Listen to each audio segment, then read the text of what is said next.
자, 이번 이야기는 시청자 열무아빠님께서 시들무에 찾아와 주셨습니다. 오늘 열무아빠님께서 들려주실 이야기는 어떤 이야기가 될지 같이 한번 만나보도록 할게요. 여보세요. 아빠 열무아빠님. 덜비님. 반갑습니다. 반갑습니다. 네, 오늘 이렇게 또 열무아빠님께서 찾아와 주셔서 너무너무 감사드리고, 오늘 해주실 이야기의 주제가 있을까요? 오늘 주제라고 하면은 일단 폐요양병원 안에 있는 교회. 오? 키워드가 이렇게 말하면 되겠네. 폐요양병원 안에 있는 교회. 오, 이건 뭐야? 알겠습니다. 그럼 바로 출발을 해보도록 하겠습니다. 렛츠가! 길이십니다. 열무아빠예요.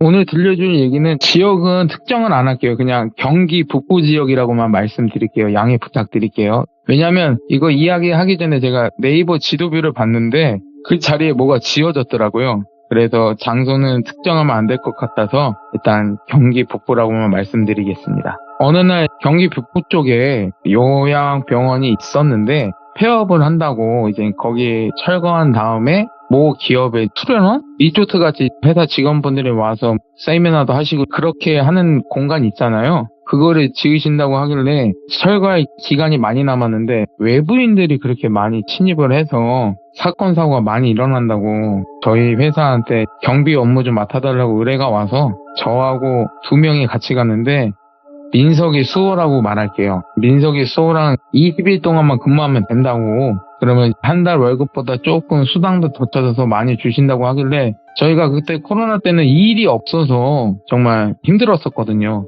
그래서 이렇게 말씀하시길래 이게 웬 떡인가 해서 일단 셋이서 내려가는데 내려가는 첫날부터 일이 꼬인 게 내비에 그 요양병원에 주소를 치잖아요. 그럼 내비대로 계속 갔는데 병원을 못 찾겠는 거예요. 계속 가까이 가보면 재탐색합니다 하고 그 길을 못 찾는 거예요. 그래서 그 근처에 마을이 있어서 마을회관에 가서 어르신들이 계시길래 여쭤봤어요.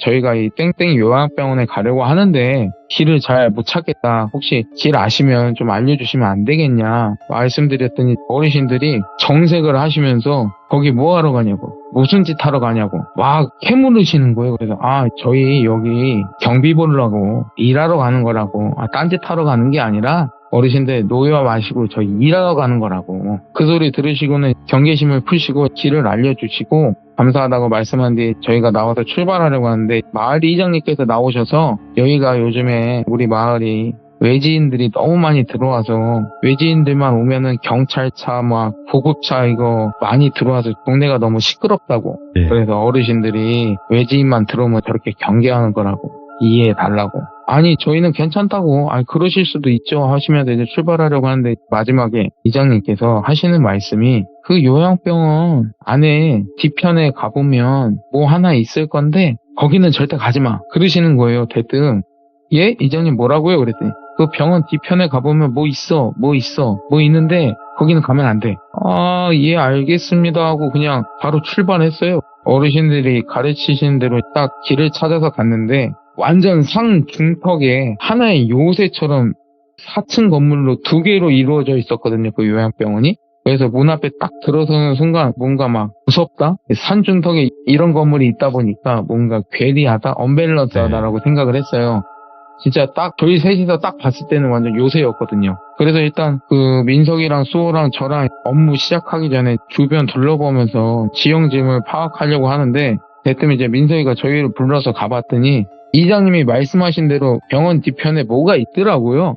그게 교회였어요. 일반 컨테이너보다 약간 큰 거 있잖아요. 샌드위치 판넬이라고 하나? 그거로 지어진 교회가 있었는데 그 교회 색깔이 약간 빨간색? 주황색으로 되어 있는 거예요. 일부러 페인트를 칠하신 건지 아무튼 그 지붕 위에는 십자가가 있고 그리고 그 앞에 뭐 병원 이름 따서 뭐 땡땡 교회 이렇게 써져 있고 그래서 이장님이 여기 들어가지 말라는 건가? 그냥 그렇게 생각하고 지형짐을 다 파악한 다음에 경비초소 가서 CCTV랑 무전기랑 세팅을 하고 이제 회사 팀장님한테 상황 보고를 했어요. 여기 도착했고 CCTV랑 이런 거 다 세팅했고 근데 이 병원 뒤쪽에 이 교회는 뭐냐고 하니까 팀장님이 신경 쓰지 말래요. 네. 어차피 철거될 거니까 신경 쓰지 말고 근무해라. 그래서 알았다고. 그리고 회사에서 공문 내려온 업무 지시사항이 있는데 외부인들이 너무 들어오다 보니까 다른 일은 하지 말되 순찰 같은 거는 1시간마다 순찰을 돌아라. 그런 다음에 순찰 돌고 나서는 바로 본사에 상황 보고해라. 그런 업무 상황이 있어서 그날 밤 10시부터 1시간마다 저희 셋이서 순번 정해서 순찰을 돌기 시작하는데 이게 건물이 4층짜리 건물이 2동이고 또 이게 넓어요. 터가 넓더라고요. 혼자도 순찰하기엔 조금 벅찬데 그래도 인원이 3명밖에 없으니까.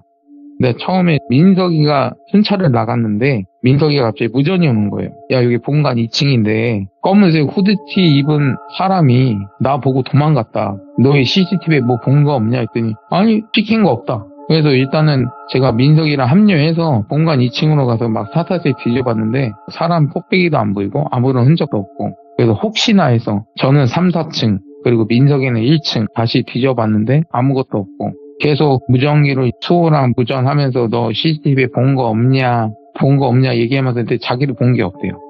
그래서 일단은 아무것도 없길래 복귀했고, 그날은 그렇게 무사히 근무를 마쳤고요. 이제 네. 두 번째 날 똑같이 순번 정해서 순찰을 돌기 시작하는데 이번에는 수호가 무전을 안 하고 저한테 직접 전화가 오더라고요. 전화 받았죠. 야, 너 저기 민석이 어딨냐? 그랬더니 민석이? 나는 여기 초소에 있는데? 뭐라고? 민석이 초소에 있다고? 그러더니 10초 동안 정말 정적이 흐르는 거 아무 말을 못하고 있는 거예요. 그러더니 말을 떨면서 열무아빠야, 너 잠깐 일로 와보라고. 왜? 아니 일단 와봐. 야, 이거 진짜 이상해. 그러니까 야, 그러면 영상통화로 돌려봐도 뭔데? 그랬더니 영상통화로 딱 돌려서 봤는데 뒷모습이 민성이랑 똑같은 사람이 그 2층 비상계단 앞에서 쭈그려 앉아서 웃고 있는 거예요. 그러니까 웃음소리가 그 영상통화에 들리는 거예요.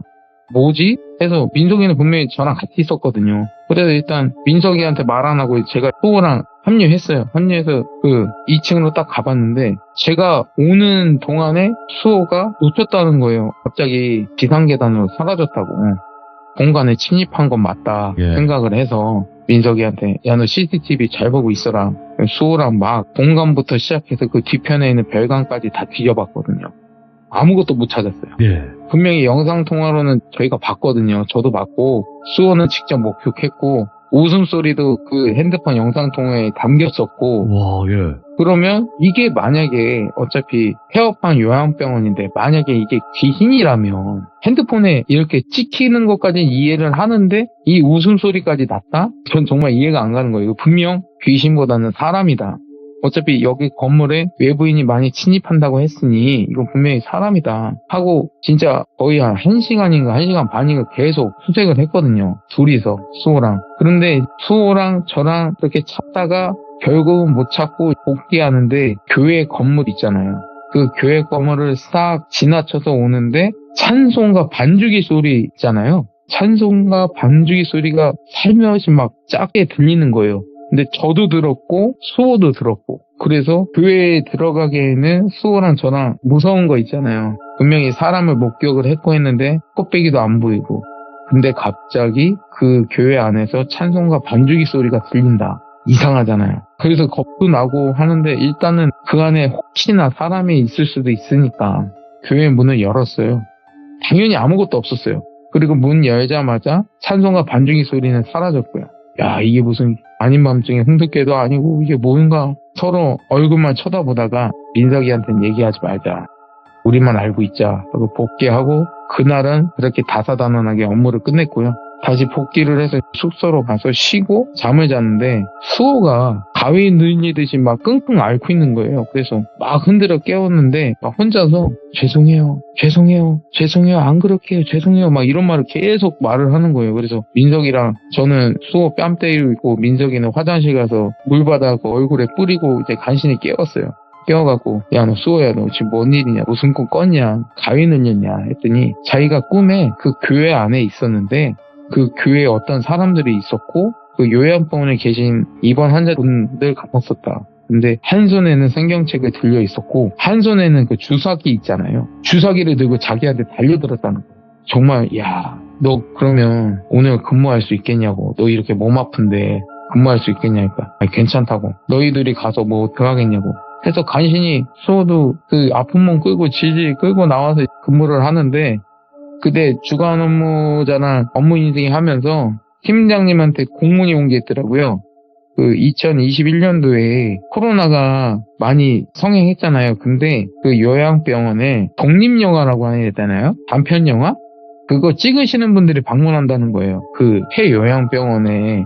그러니 그 사람들이 오면 안내 잘하고 잘하라고 공문이 내려와 있었고 저희가 그걸 확인한 뒤에 팀장님한테 전화를 했어요. 어제 있었던 일. 팀장님이 약간 그 무속신앙을 맹신하시는 분이시거든요. 신점은 당연히 자주 보러 다니시고 뭔 일만 있으면 무속인문 찾아가시는 분. 저희가 그런 말을 했어요. 얘 민석이가 영상통화에 찍혔고 그 교회에 지나치는데 반주기 소리 들렸고 네.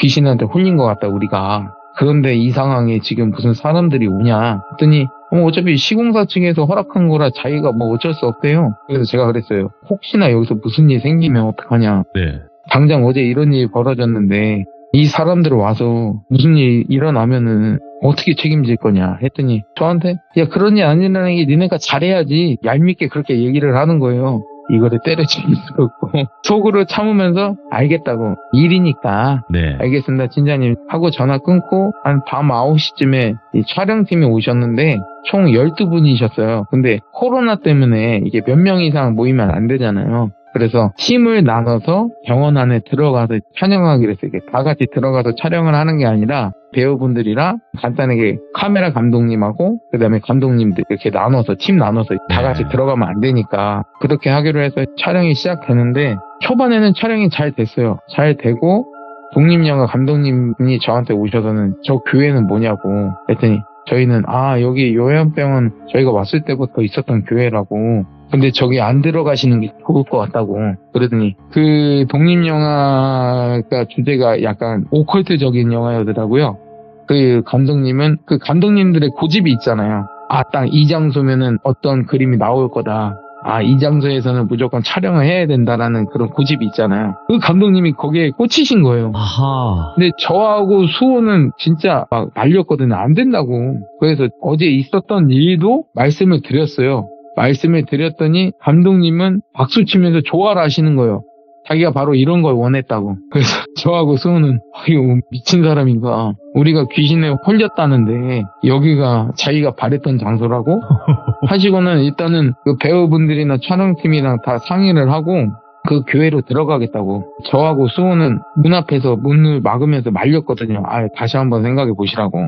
여기는 진짜 아니라고. 그래서 끝까지 감독님이 밀어붙이시길래 어쩔 수 없이 교회 문을 열어드렸거든요. 저희가 문을 거기 잠가놨었거든요. 아무도 못 들어가게. 문을 열어드리고 저희는 어제 겪은 게 있잖아요. 살짝 빠졌어요. 뭔 일이 일어나면 우리한테 연락이 오겠지. 촬영을 시작한 지 한 2시간 지났나? 2시간이 지나도 아무런 연락이 없어요. 그래서 이거 그분들한테는 아무 일이 안 일어나는구나. 우리한테만 그런 일이 일어났었구나 생각했어요. 근데 거기 카메라 감독님 그 영화 스태프들한테 저희가 무전기를 나눠드렸어요. 혹시나 무슨 일 있으면 무전하시라고. 근데 2시간 지난 뒤에 이게 무전기에서 노이즈 소리 있잖아요. 찌직찌직 거리는 소리와 함께 어제 저희가 들었던 찬송과 반주기 소리. 민석이랑 수호랑 저랑 셋이서 초소 안에 있었는데 무전기에서 그런 소리가 들려 나오는 거예요. 와, 순간 셋이서 소름이 쫙 끼쳐갖고 셋이서 교회로 달려갔어요. 교회로 달려갔는데 그 촬영팀 분들 5명 나눠서 들어가셨거든요. 네. 근데 그 촬영팀 5명이 교회 문 앞에 쓰러져 계시고 문을 열고 들어갔는데 나머지 촬영팀 5분이 무릎을 꿇고 두 팔을 하늘로 올려서 눈물을 흘리시면서 뭐라고 막 소리 지르면서 예. 그런 행동을 하시고 계셨어요. 그래서 이게 뭐지? 다가갔는데 이미 눈에 초점은 없고요. 계속 우시면서 두 팔을 하늘로 벌리면서 막 접신하듯이 있잖아요. 예. 막 무슨 뭐라고 알아들을 수 없는 소리를 막 하시면서 저희가 흔들어 깨워봐도 정신 못 차리시고 저희가 말리려고 달려들었는데 저희 민석이나 수호나 저나 약간 피지컬이 커요. 민석이나 수호는 거의 몸무게가 100kg 넘게 나가고 예. 그래서 힘으로 말리면 말려지는데 저희가 힘에 붙이는 거예요. 못 말리겠는 거예요. 그 행동을 멈추려고 했는데 저희가 나가 떨어지는 거예요. 그래서 이건 사고다. 바로 팀장님한테 연락드렸죠. 팀장님 지금 이 영화팀들이 이러고 있다. 우리는 말릴 수도 없고 우리가 힘에 붙인다. 그러면 경찰에 신고하고 구급차를 불러라. 알겠다. 경찰에 신고를 했고 이 사후 설명을 드리고 구급차들도 불렀어요. 다치신 분들도 있으니까. 해서 그분들이 출동하셔서 그분들 다 말리고 끌어내고 교회에서 끌어내니까 그 행동들이 멈추더라고요. 끌어낸 뒤에 기절하시고 그 10명이 다 구급차에 실려가시고 그 다음날 팀장님이 내려오셨어요. 내려오셨는데 너희는 괜찮냐? 우린 괜찮은데 내가 분명히 말하지 않았느냐? 이거 이 일 생긴다고. 우리가 분명히 그 일을 겪었고 했는데 왜 우리 말 무시하고 사람들 들여보냈냐? 저 사람들 무슨 일 생기면 팀장님이 책임질 거냐? 했더니 일단 자기랑 어디 같이 가재요. 어딜 같이 가요? 이래야지. 그랬더니 너희 대체를 일려 파견할 테니까 며칠 동안은 쉬고 나 따라오라고. 그래서 팀장님 따라서 저희가 맨 처음에 들렸던 마을 있잖아요. 그 마을로 갔어요. 마을로 가서 아직도 기억이 나는데 검은색 초가 지붕 있잖아요. 그게 흔하진 않잖아요. 검은색으로 된 초가지. 그 집으로 들어갔어요. 들어갔는데 60대로 보이는 할아버지는 아니고 아저씨 정도? 중년의 아저씨분이 한복을 입고 저희를 기다리고 계시더라고요. 근데 저희는 그게 처음에 무당집들은 오색천들이 깃발로 해서 꽂혀져 있잖아요. 근데 그 집에 들어갔을 때는 그런 것도 없었고요. 예를 들어서 무당집에서 나는 향냄새나 이런 것도 안 났고 그냥 집이었거든요. 일반적인 집이었는데 제가 딱 들어가는 순간 딱 보이더라고요. 그 아저씨 뒤에 어떤 분이 서 계시고 저희를 보자마자 코를 막으시고 헛구역질을 하시는데 일단 바깥에 나가라고. 바깥에 나갔는데 아저씨 분이 나오셔서 소금팥은 아니고 그 잡곡이라고 해야 되나? 네. 오곡이라고 해야 되나? 그거를 막 저희한테 뿌리시는 거예요. 뿌리고 한 10분 동안 진짜 거의 쌀 10kg 정도 되는 양을 막 뿌리시는 거예요. 진짜 아프더라고요. 아파요. 10분 동안 그걸 맞고 이제 멈추신 다음에 저희를 집 안으로 들이시는데 안에는 뭐 법당이나 신당은 없었고요. 일단 그분 방으로 들어가서 앉아서 얘기를 했어요. 너희 혹시 뭐 그 병원에서 혹시 뭐 죽은 거 있냐? 아니 나는 없다고. 수호도 없다고 했는데 민석이 놈이 십자가 목걸이 있잖아요.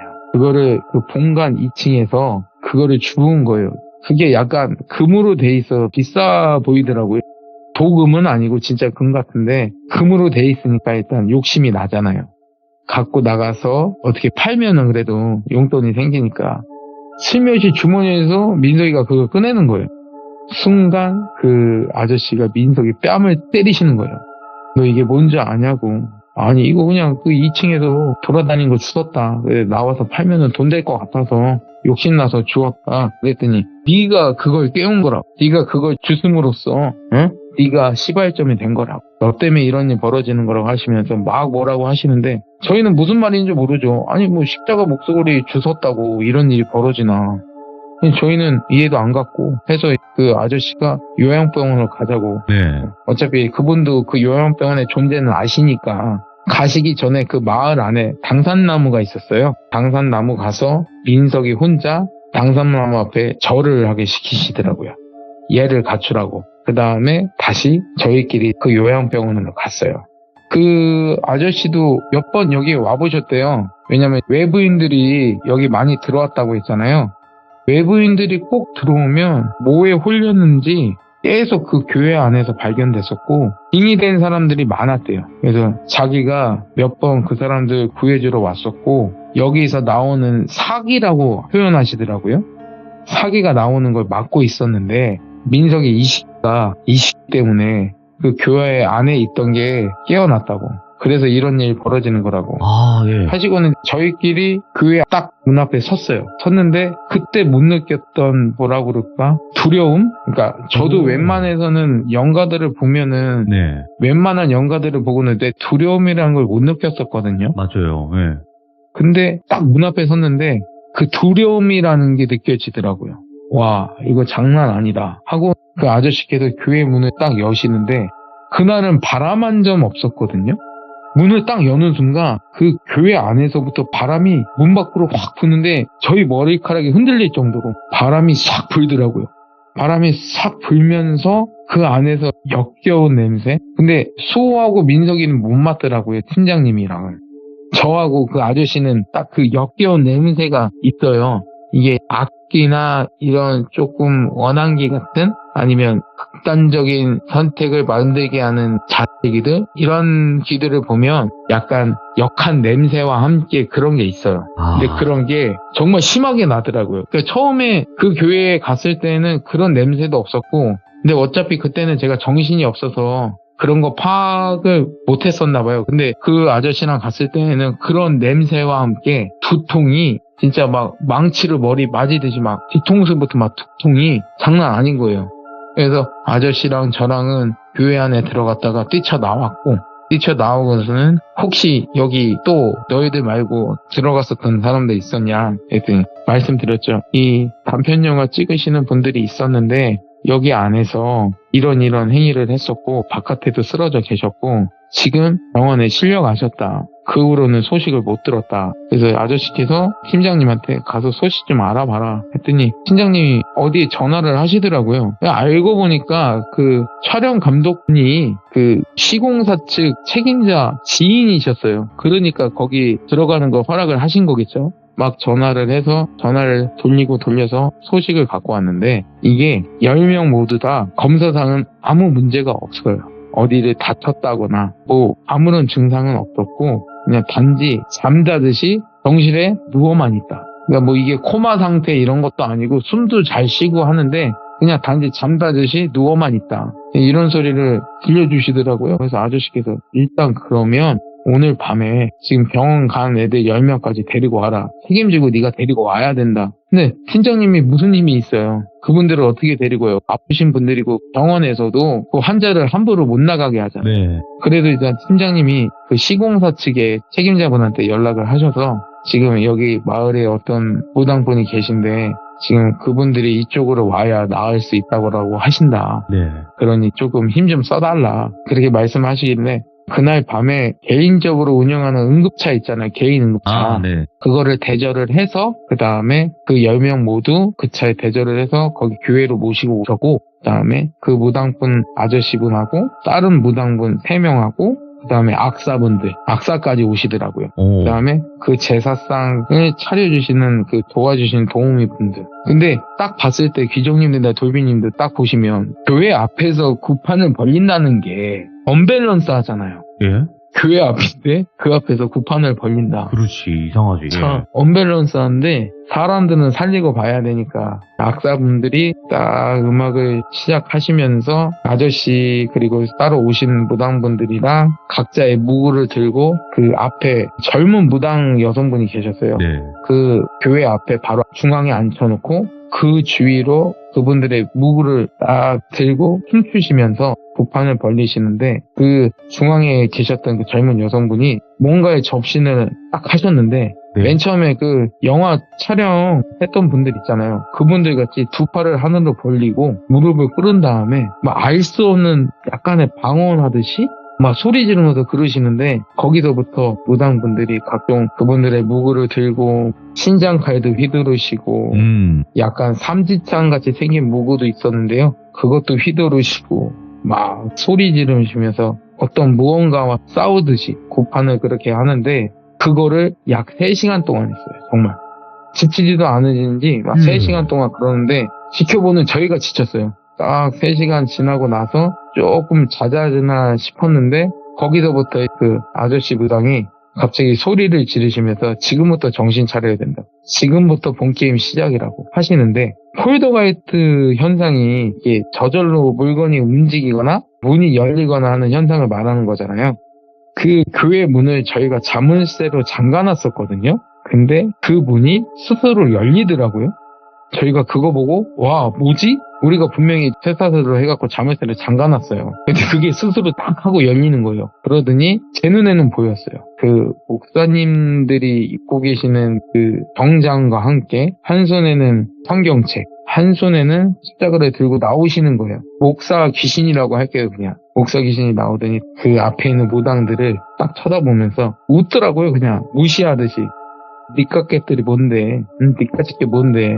이렇게 무시하더니 성경책을 펴놓고 우리가 예전에 찬송가 반주기 소리를 들었다고 했잖아요. 그 반주기 소리가 아니라 그 목사 귀신이 찬송가를 부르고 있더라고요. 그게 반주기 소리를 저희가 오인을 했던 거더라고요.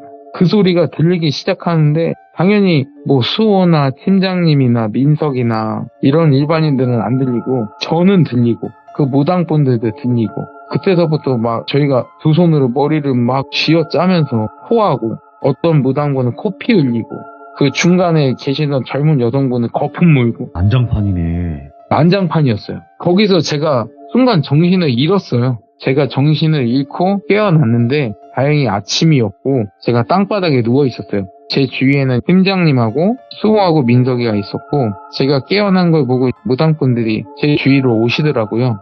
저보고 괜찮냐고. 나 기억이 안 난다고. 무슨 일 있었던 거냐고. 네가 혹시 누구누구네 손자냐고. 저희 할아버지 성함을 말씀하시더라고요. 그래서 맞다고. 그럼 누구누구 아들이냐고. 맞다고. 그렇냐고. 너 때문에 지금 다 산 것 같다고. 그 말인즉슨 그렇게 거품 물고 쓰러지고 코피 흘리고 쓰러지고 하는 와중에 제가 거기서 갑자기 벌떡 일어나더래요. 일어나고 제가 소리를 쳤대요. 소리를 치고 그 목사 귀신한테 다가가서 손을 올리고 뭐라고 말을 하는데 그때 너희 집안이 모시던 조상신께서 오셔서 너로 인해 우리들을 모두 구했다. 예. 근데 아시다시피 저도 제가 모시는 신령님이 따로 계시거든요. 근데 저희가 원래 세순무 집안이라 저희 집안이 원래 모시던 조상신이 있어요. 계신데 그분이 오셔서 저희를 도왔다는 거예요. 다행히 그렇게 목사 귀신은 소멸이 되고 다행히 의식이 잃었던 그 10명의 촬영 스태프들은 다행히 무사히 일어나고 이야.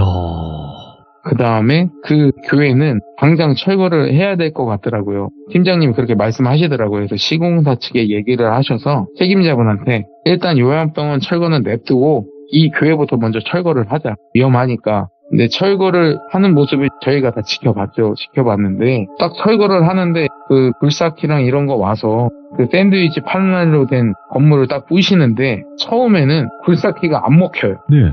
안 부셔져요. 철거를 하려고 하는데 안 부셔지는 거예요. 그거 보고 분명히 일이 해결이 됐는데 그래서 팀장님이 또 그 아저씨 무당을 부르셨어요. 오셔서 그 교회를 뒤를 돌면서 뭐라고 주문을 외우시고 네. 그다음에 저희한테 뿌렸던 그 오곡들 있잖아요.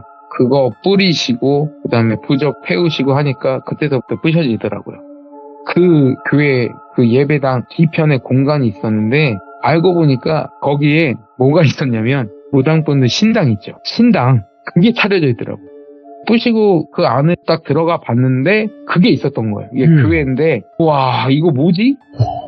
이거 뭐지? 그러면 이 목사라는 영가가 신내니를 받았던 무당인가? 분명히 목사처럼 행동을 했는데 그러면 이게 무당령이었나? 그래서 우리가 힘도 못 썼나? 막 그 생각이 들면서 저희는 일단 여기 근무를 못 한다고 발을 뺐어요. 팀장님이 저희 빠진 자리에 다른 사람을 채워 넣겠죠? 근데 일주일을 멀다 하고 사람들이 일 못한다고 다 도망 나왔대요. 예. 그 교회는 철거가 됐지만 그 요양병원 안에서 저희가 맨 처음에 목격했던 민석이 닮은 영과 영상통화에 찍혔다고 그랬잖아요. 교회는 철거됐지만 그 요양병원에 영가는 남아있었나 봐.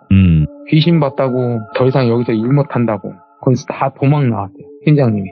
그러시고는 돌고 돌아 저희한테 다시 전화가 오신 거예요. 저희는 며칠 버텼잖아요. 돈 2배로 더 줄 테니까 어차피 10일밖에 안 남았다. 네. 너네가 근무 좀 해주면 안 되겠냐. 저하고 수호하고 민석이하고 팀장님한테 쌍욕을 받았어요. 쌍욕을 받고 전화를 끊었어요. 그러고 나서 팀장님은 지방에 좌천되셨고요. 팀장에서 좌천된 거죠. 일반 직원으로. 그런 일을 벌였기 때문에. 그리고 팀장님도 거기서 무슨 일이 있었던 걸 알았나 봐요.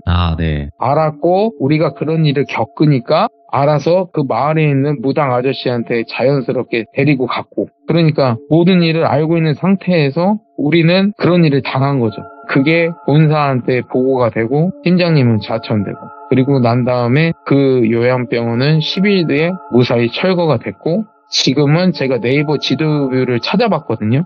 리조트 같이 뭐가 들어섰더라고요. 산 중턱이다 보니까 여기 밑에 댓글 보니까 뭐 뷰가 좋다 이런 후기도 많이 남아 있었고 일단은 영가가 안 나오니까 이런 후기가 남겠지.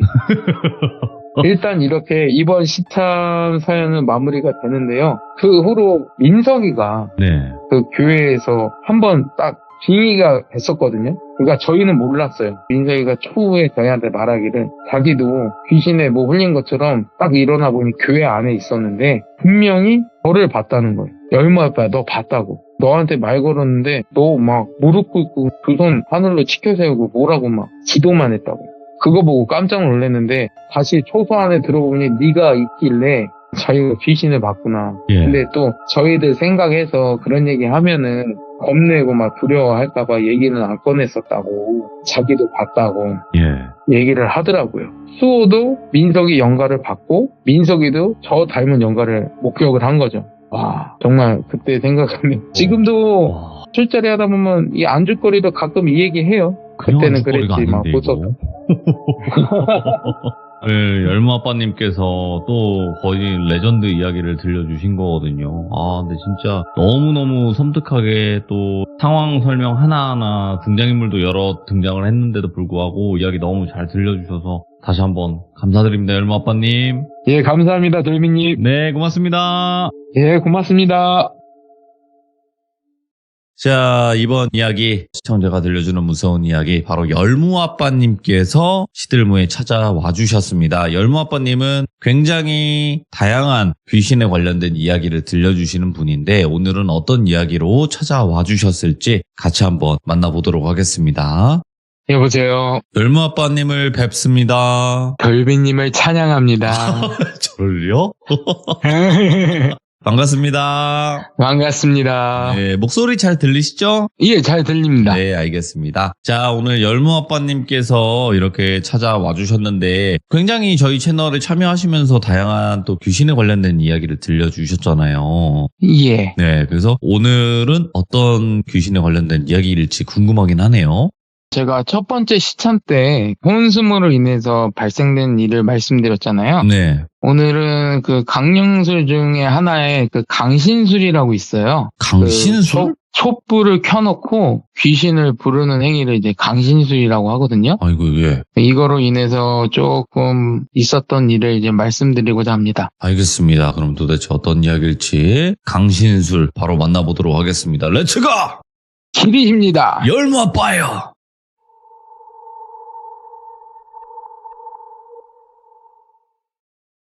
오늘 이야기는 얼마 되지 않은 이야기예요. 한 1년 전에 이맘때 있었던 일인데요. 어느 지방에 초등학교가 철거가 되고 그 지자체에서 청소년 수련원을 시공한다고 해서 제가 파견 근무를 갔었는데요. 그 근무지에 갔는데 제가 한 10년 동안 친하게 지내던 형님이 파견이 오신 거예요. 그래갖고 오랜만에 만나서 인사를 했는데 이 형님이 모습이 원래 저랑 등치가 똑같았었거든요. 근데 물어보니 몇 달 사이 살이 30kg가 빠졌더라고요. 몸무게가 많이 빠져있고 그 다음에 굉장히 막 남자답고 그런 성격 있잖아요. 연예인 중에 우리 김보성님처럼 막 의리 외치면서 그 호탕한 성격 가지고 계셨는데 만나보니까 또 성격도 소심하게 바뀌어져 있고 그 다음에 제일 문제가 됐던 게 원래는 형님이 참 밝은 기운을 가지고 계셨는데 그 역한 기운이라고 해야 되나? 그런 기운이 몸에서 뿜어져 나오고 있었어요. 처음 딱 만났을 때는 형님 피해서 화장실로 달려갔었어요, 제가. 심하게 구역질이 나와서. 그리고 또 이번 근무는 야간 근무만 하는 거라 밤에 근무하는 거잖아요. 근데 형님이 이런 모습이니까 굉장히 제가 걱정이 됐는데 일이다 보니 그날 인사하고 야간 근무를 시작하게 됐는데 이 형님을 돌비 형님이라고 말할게요. 이 돌비 형이 밤 10시부터 뭔가 막 불안하듯이 안절부절 못하고 밤 12시에 형님이 순찰 도는 당번이어서 나가셨는데 한 20분 뒤에 무전기에서 노이즈 소리 있잖아요. 그게 들리면서 꼭꼭 숨어라 머리카락 보일라 이 소리가 들리는 거예요. 어린아이 목소리로. 그래서 제가 달려갔어요. 그 학교 2층으로 막 달려갔어요. 달려갔는데 형님이 계속 혼자서 꼭꼭 숨어라 머리카락 보이려면서 교실 문을 하나씩 열어 제끼고 있는 거예요. 뭘 찾듯이. 그래서 제가 깜짝 놀래갖고 형님의 팔을 딱 잡았어요. 잡았는데 그 순간 아무 일 없다는 듯이 절 쳐다보고는 열무 아빠 너 여기 왜 있냐? 그러시더라고요. 그래갖고 아니 형님이 무성기로 이상한 소리 하고 있어서 달려와 봤다니까. 아니 나 아무 일 없어. 그러고 난 뒤에 초소로 혼자서 복귀하는 거예요. 그래서 제가 그 열어 제낀 교실문을 싹 보니까 어린애들이 절 보더니 숨더라고요. 이 어린애들이 왜 날 보고 숨지? 분명히 이건 형님한테 뭔가 빙이 냈었던 것 같은데 순식간에 제정신이 돌아오는 것도 이상하고 그래서 형님한테 갔죠. 같이 초소로 가서 형 기억 안 나요? 그랬더니 무슨 소리야. 아무 일도 없었다고. 형님이 기억 못하네? 그래서 괜히 형님 겁주기 싫어서 넘어갔고 또 그 다음날에 또 야간 근무가 시작됐어요. 전날에 그런 일도 있었기 때문에 순찰에서는 형님을 다 빼고 형님은 여기 초소에서 그냥 의자에 앉아 있어라. 순찰은 내가 다 돌겠다. 하고 나서 순찰을 제가 계속 돌다가 마지막 순찰 새벽 3시 때 순찰 도고 초소에 들어왔는데 바깥에 그 초등학교 옆에 놀이터가 있잖아요. 저희 초소가 그 앞에 있었어요. 놀이터에서 형님이 혼자 그네 타면서 그리고 또 혼자 시소 타고 막 뛰어놀고 있는 거예요. 그 전에 형님이 기억 못했었잖아요. 그래서 제가 핸드폰으로 딱 동영상으로 찍어놨어요. 찍어놓고 형님한테 달려갔어요. 달려갔는데 갑자기 형님이 또 갑자기 정신을 바짝 차리시는 거예요. 아무 일 없다는 듯이. 그러더니 왜 여기는 구름과자 필요하냐? 그랬더니 아니에요 형님이니까 그래? 알았어 하고 초소에 들어가시고 제가 그 놀이터를 가만히 봤어요. 근데 어린애들이 저를 또 보고 숨었더라고요. 그래서 제가 나오라고 그랬어요. 나오라고 하고 너 왜 자꾸 사람들한테 장난치냐 그랬더니 죄송하다고 다신 안 그러겠다고 하고 나서 갑자기 신령님이 나타나시더니 애들 머리를 쓰다듬으면서 가서 놀으라고 가서 재밌게 놀으라고 하고 신령님이 말씀하시기를 얘네들이 문제가 아니다. 저놈이 문제다. 그래서 제가 초소로 달려갔어요. 달려가서 지금까지 형님께서 이제 놀이터에서 놀았던 그 동영상을 보여주면서 형 지금 뭐에 홀린 듯이 이거 지금 이게 뭐 하는 짓이냐. 예. 봐라. 형님이 기억 못하는데 지금 형님이 하는 짓을 봐라. 그네 타고 시소 타고 누구랑 얘기하듯이 막 소리 지르면서 놀고 있고 이거 뭐냐. 형이 말해봐라. 형 살 빠진 것도 그렇고 갑자기 형님이 이렇게 불안해하는 모습 보이는 것도 그렇고 밤만 되면 뭔 일이 있는 것 같다. 말해봐라. 그랬더니 형님이 말씀하시기를 형님한테 딸이 2명 있어요. 네. 이제 큰딸 20살의 은영이라고 하고 막내는 저희 열무랑 동갑이에요. 근데 이 은영이라는 아이가 여름에 몇 달 전에 친구들이랑 강원도 계곡으로 놀러 갔었대요. 놀러 갔다가 와서부터 은영이가 그날 밤부터 밤에 가위 눌리고 소리 지르고 그리고 얼마 뒤부터는 네 발로 기어다니면서 소리 지르고 그리고 생선이나 고기는 익히지 않은 채로 막 허겁지겁 먹고 그 다음에 방에 들어가서 씻지도 않고 혼자서 막 중얼거리고 그래서 제가 이 말을 듣고는 이건 분명히 빙인데 그래서 제가 그랬어요. 형님한테 형 혹시 무당한테 갔던 적 있어요? 그랬더니 돌비형 어머니가 아신 분을 통해서 소개를 해주셨대요. 그 무속인분을 찾아갔는데 그 무속인분께서 말씀하시기를 네 딸은 신병 걸린 거다. 그러니 신내림 받아야 네 딸도 그렇고 네 막내도 그렇고 마누라도 그렇고 살 수 있다.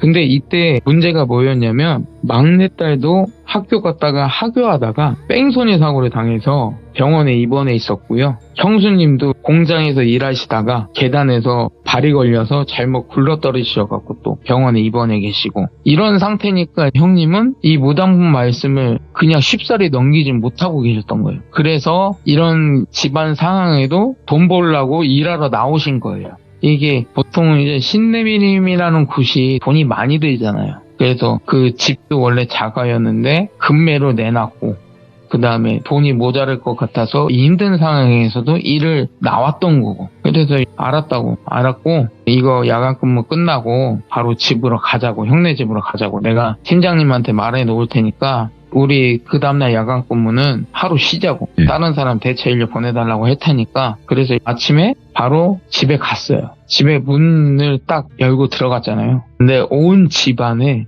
제가 맨 처음에 돌비 형한테 느꼈던 그 기운과 함께 귀치라고 하죠. 완전 무슨 음식물 썩은 내보다 더 심한 그러니까 말로 표현하지 못한 그래서 저는 바로 화장실로 들어가서 토하고 다시 나와서 은영이 문 앞에서 제가 신령이께 여차하면 도와달라. 나 지금 죽을 것 같다. 나 지금 이렇게 버티는 것도 용하니까 여차하면 도와달라 하고 문을 딱 열었는데 그 문을 열고 은영이 모습을 딱 봤는데 그냥 한 명의 거린 머리는 그냥 기름으로 떡져가고 프로에 쳐 있고 몸도 씻지 않았으니까 옷도 그냥 그대로 계속 입고 있었고 뭐 옷에선 언제 묻었는지 모를 오물이 묻어져 있고 입에는 무슨 계속 뭐를 토했나 봐요. 구토물이 굳어서 묻어져 있는 상태 있잖아요. 그런 모습이었어요. 그래서 저는 그거 다 무시하고 다가갔죠. 다가가서 머리에 손 얹고 신령님한테 잠깐이라도 정신 돌아오게 해달라고. 잠깐이라도. 그래야 좀 대화를 나눌 수가 있잖아요.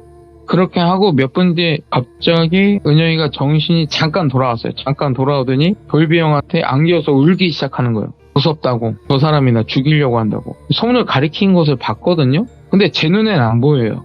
이상하다. 그럼 아직 은영이 몸 안에 있는 건데? 그래서 은영이가 정신 돌아왔길래 물어봤어요. 놀러 가서 뭔 일 있었냐고. 누가 널 죽이려고 하는 거냐고 했더니 하는 말이 친구 2명하고 놀러 갔었대요. 그 친구들하고 강원도 계곡으로 놀러 갔었는데 친구들이 놀러 온 기념으로 유튜브 영상을 하나 찍자고 해서 자기네들이 서치를 딱 해봤나 봐요.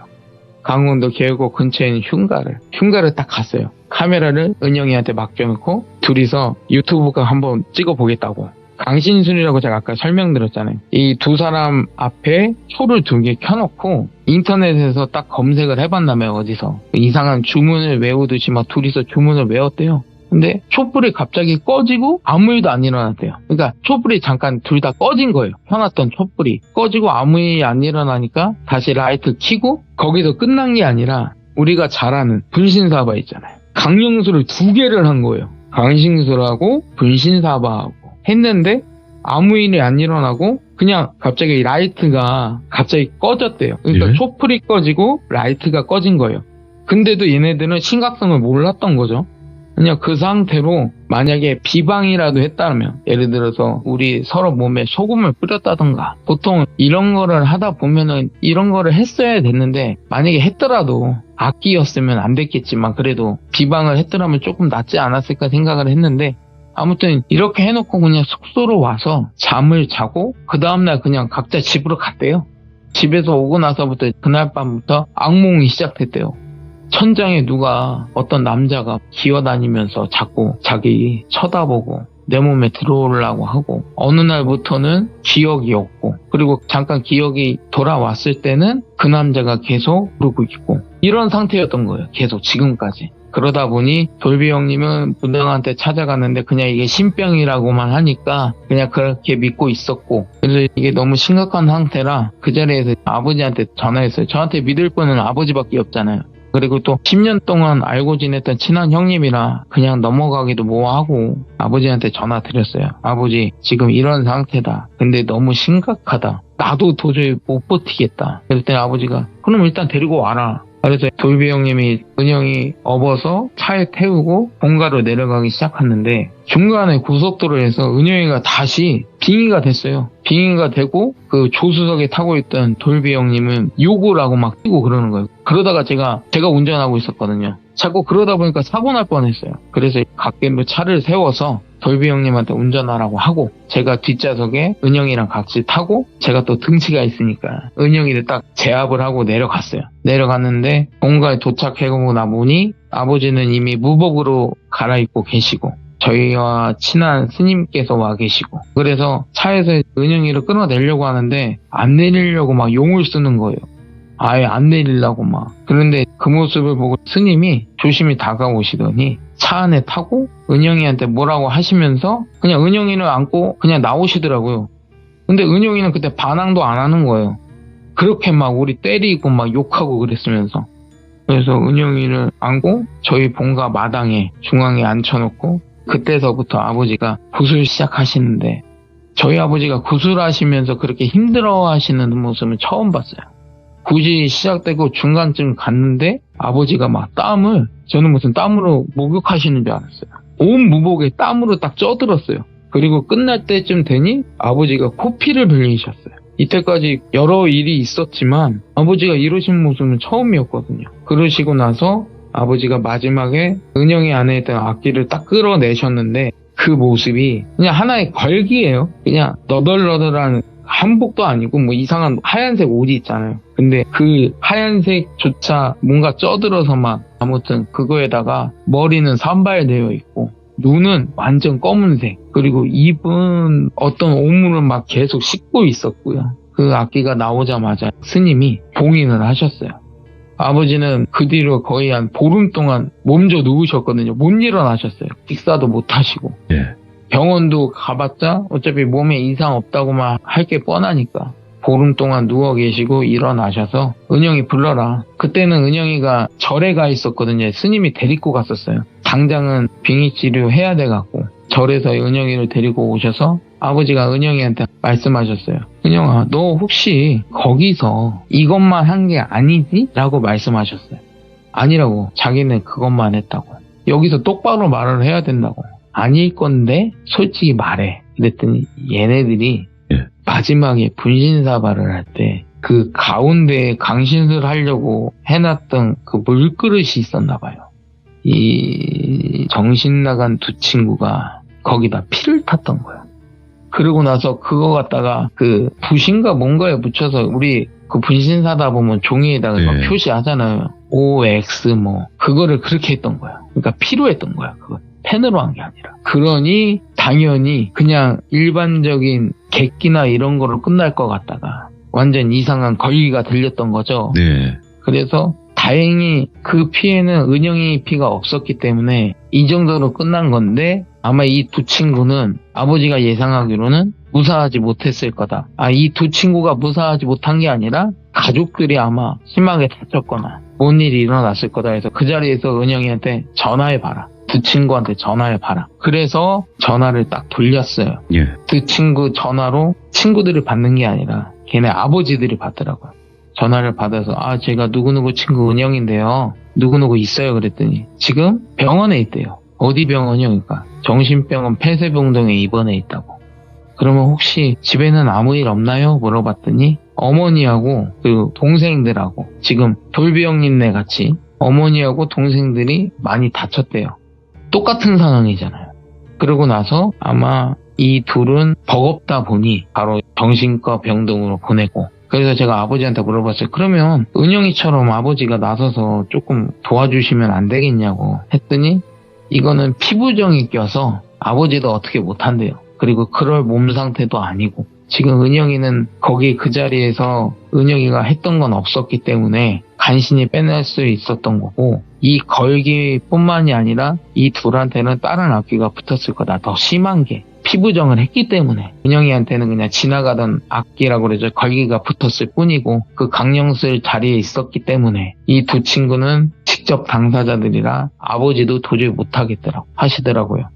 그래서 일단 이런 일을 벌이고 나서 은영이는 다시 절로 가서 2달 동안 빙의 치료를 받고 그리고 지금 현재까지 저희 와이프한테 인수인계 돼서요. 정신과 치료를 받고 있거든요. 저희 와이프 병원에 왔다 갔다 거리면서 그리고 다행히 은영이는 빙의 치료를 잘 받고 일상생활로 돌아갔어요. 가족들이랑 잘 지내고 있고요.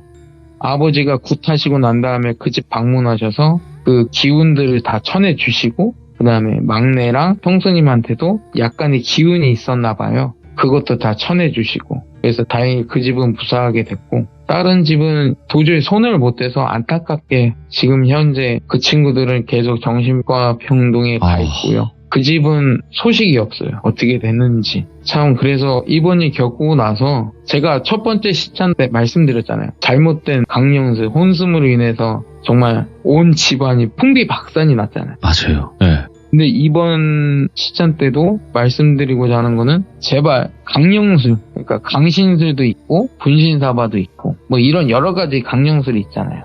다시 한번 말씀드리지만 귀족님들 제발 하지 마세요. 정말 패망의 길입니다. 절대로 하지 않았으면 좋겠습니다.